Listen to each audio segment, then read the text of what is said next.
Hello, my name is Michael LaFontaine Jr., and I'm here today to give you my pitch about my film, and it's called Unapproved, and it's based based out in the future, in approximately about year 2050 or so not too far ahead, and um, the location is in Albuquerque, New Mexico.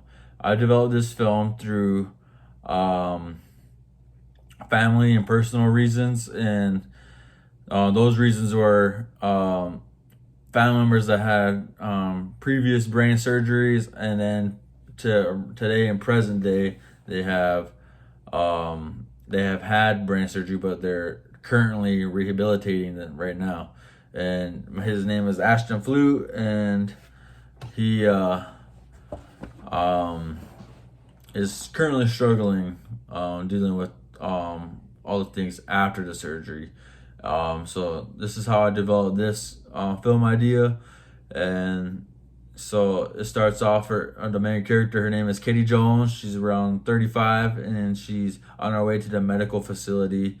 She already had MRI done because she has all the symptoms that a brain tumor gives off, and so it's just like my uncle. This is where I get all my information. Is that he had a numbness in his limb, so he was currently a driver then, and so he had to quit his job because of it, and he had a loss of eyesight on one eye, so he had to stay home after that. And with my cousin too, he had no symptoms though, but he is the most serious one. He's the one that's struggling right now with all the repercussions after. And um, Katie Jones, she is in that facility, and she is waiting for Dr. Fredericks to give her the information about or all the results on her testing, and he is stalling.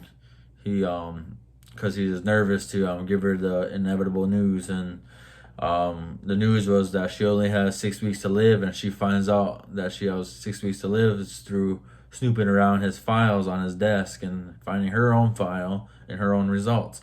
And by her doing that, she gets no questions asked or answered, and she storms out of the building freaking out and doesn't know what to do with herself because she realized she's losing time, she's losing her life pretty much. And so that's where the story begins. And um, she goes into depression mode. She can't handle it. She doesn't want to tell nobody that she only has a certain amount of time left, and she doesn't know what to do until she finally reads the messages that Dr. Fredericks was blowing her up since the day she left the office.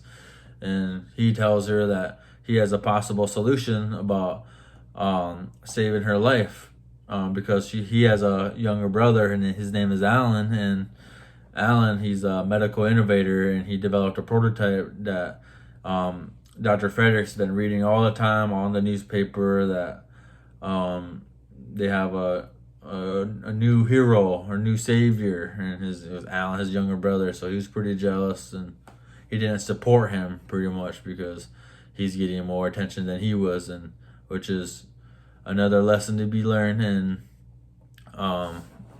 because Alan's trying to help people, and so he lets Katie know about that, and he sends her then his full name and where his last address was. So she's just going all over and finding out where he's gonna go, and she's running all over Albuquerque, New Mexico, and she finally finds a mailman that will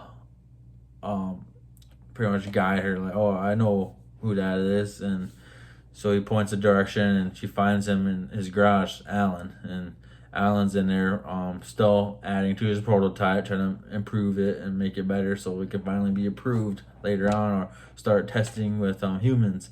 So we gotta keep in mind that this hasn't been tested at all, and she goes in there and asks for him to help, but he disagrees. He says, "Oh, it's not ready yet," and but she's begging and begging that, I need help like now because I only have like 5 weeks to live now.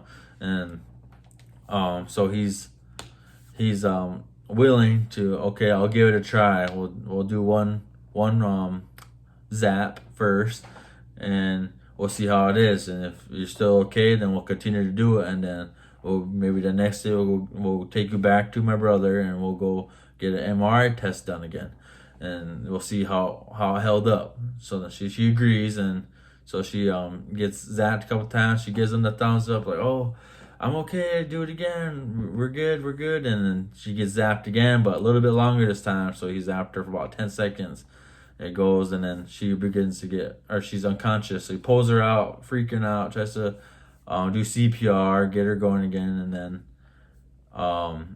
he freaks out and runs inside and grabs his keys and loads her in the car, and that's it. And we don't know how it ends yet.